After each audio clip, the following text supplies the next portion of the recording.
नमस्कार दोस्तों, आदाब, गुड मॉर्निंग।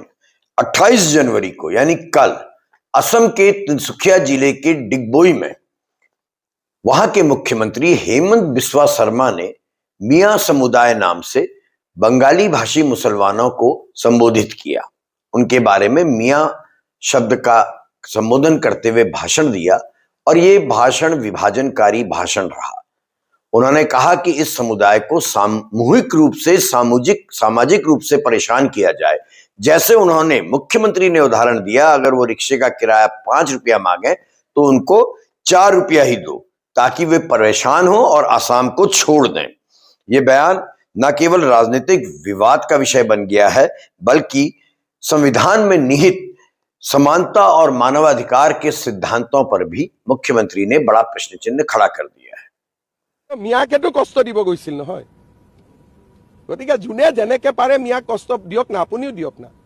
ৰিক্সাত উঠিলে 5 টকা ভাড়া হলে 4 টকা দি দিব। কষ্ট খালেহে অসমৰ পৰা যাব। ৰাতিটো 9টাত গৈছিলে, মইতো কওঁ মিয়াক কষ্ট দিব ৰাতি 12টাতো যাওক ক'বাত যাব খুজিলে। এইবিলাক কোনো ইস্যু টিস্যু নহয়। হিমন্ত বিশ্ব শৰ্মা আৰু বিজেপিয়ে ডাইৰেক্ট মিয়াৰ এগেইনষ্টত আছে আৰু এইবিলাক আমাক ইস্যু বুলি কৈ কি লাভ হ'ব? আমিতো কৈয়ে আছো। हेमंत बिस्वा शर्मा ने यह कहा कि वे अपनी पार्टी और अपने बिहाफ में साफ तौर पर कह रहे हैं कि मियां समुदाय के वे खिलाफ हैं। उन्होंने यह भी दावा किया कि इस बार आपको आश्चर्य होगा 4 से 5 लाख मियां मतदाताओं के नाम मतदाता सूची से हटा दिए जाएंगे ताकि वे असम में वोट ना कर सके। ये उन्होंने एसआईआर की जो प्रक्रिया चल रही है उसके संदर्भ में कहा। यह भाषण उस सामाजिक राजनीतिक परिदृश्य के केंद्र में आया है जहां मियां मुसलमान शब्द असम में बांग्ला भाषी मुसलमानों के लिए उपहासजनक और विवादित पहचान के रूप में इस्तेमाल हो रहा है। मियां शब्द का प्रयोग औपचारिक पहचान के रूप में नहीं है, बल्कि सामाजिक दबाव, पहचान संघर्ष और राजनीतिक ध्रुवीकरण के परिप्रेक्ष्य में यह शब्द पहचान आधारित अलगाव और नकारात्मक भावनाओं की भाषा बन चुका है। कितना दुखद है, किस प्रकार से सत्ता में बैठे लोग, राज्य के मुख्यमंत्री विभाजनकारी भाषा बोल रहे हैं। ऐतिहासिक रूप से दरअसल मियां वे लोग हैं जिनके पूर्वज बंगाली भाषी मुस्लिम थे, जिनका असम में बसना 19वीं एवं 20वीं सदी के दौरान ब्रिटिश शासन के दौरान हुआ था। यानी वे 200 वर्षों से असम में रह रहे हैं और भारत के नागरिक हैं। इनकी बसावट असम की जो नदी किनारे की कृषि भूमि है वहां पर होनी शुरू हुई थी और धीरे धीरे वे असम के कई हिस्सों में जा बसे हैं।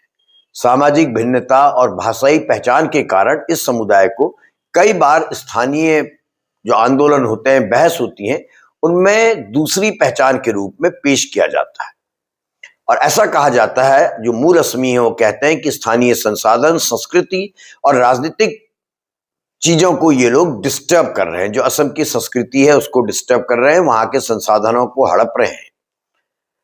ये बहुत पुरानी लड़ाई है असम की, लेकिन संवैधानिक पद में बैठे हुए एक मुख्यमंत्री का एक सार्वजनिक भाषण में यह कहना कि उनको परेशान करो बेहद घातक है। हेमंत बिस्वा शर्मा के मैं कई बयान देख रहा था, वे पूर्व में भी इस प्रकार की टिप्पणियां करते रहे हैं।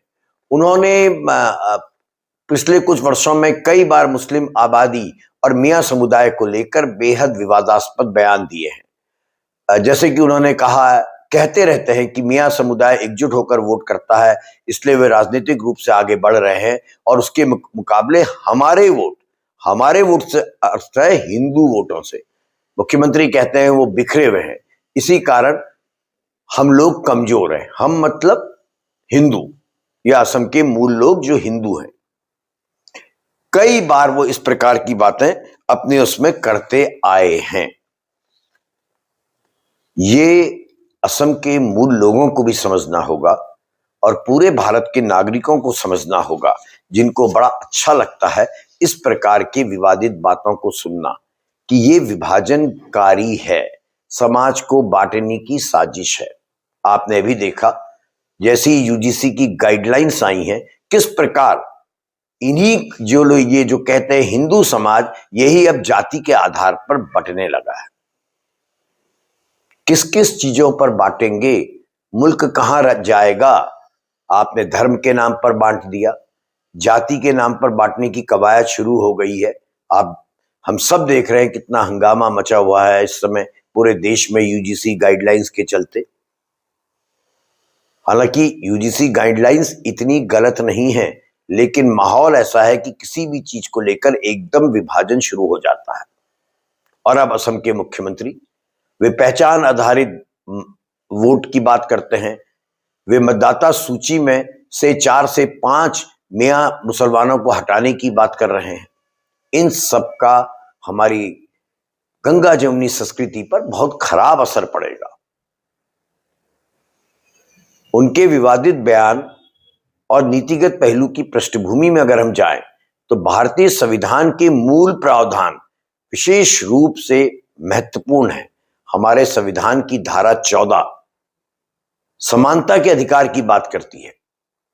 वो कहती है कि कानून के सामने सभी नागरिक समान हैं और राज्य किसी भी व्यक्ति को कानून के समान सुरक्षा से वंचित नहीं कर सकता है।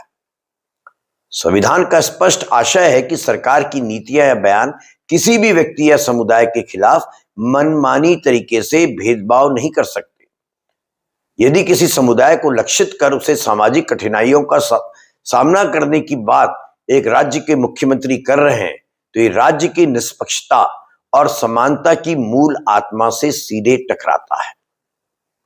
इसी प्रकार हमारे संविधान की धारा 15 भेदभाव निषेध का प्रावधान सामने रखती है, जिसमें राज्य को यह निषिद्ध किया गया है कि वो धर्म, जाति, लिंग, जन्म स्थान या किसी भी पहचान के आधार पर नागरिकों के बीच में भेदभाव ना करे।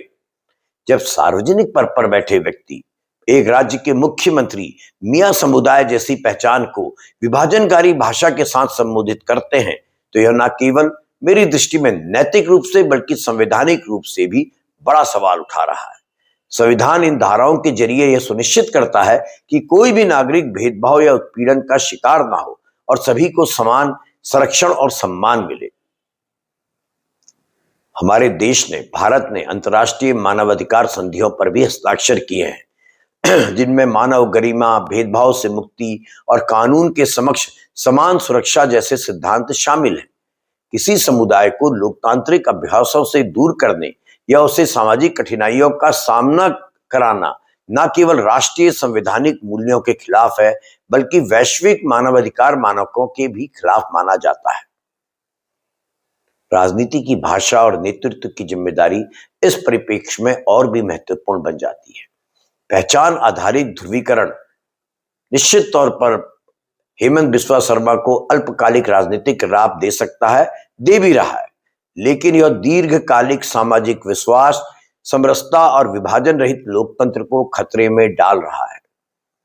भारत जैसे बहुसांस्कृतिक लोकतंत्र में संवैधानिक नैतिकता उन कवचों में एक है जो सभी नागरिकों को समान सुरक्षा और सम्मान प्रदान करती है।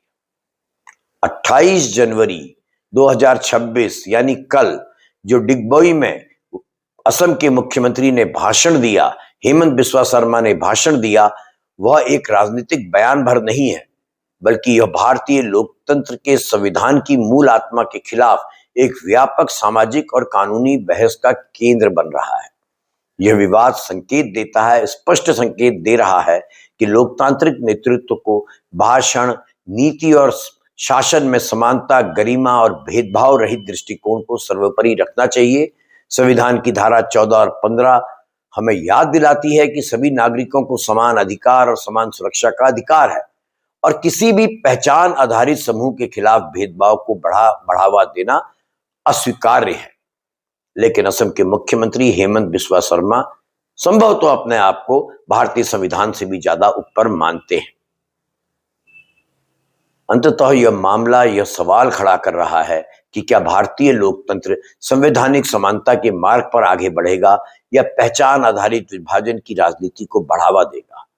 और दोस्तों, ये एक ऐसा प्रश्न है जो केवल असम नहीं बल्कि पूरे देश की लोकतांत्रिक मूल्यों की, पूरे देश की, केवल असम नहीं बल्कि पूरे देश के लोकतांत्रिक मूल्यों के लिए आने वाले समय में बेहद निर्णायक साबित होगा। धन्यवाद।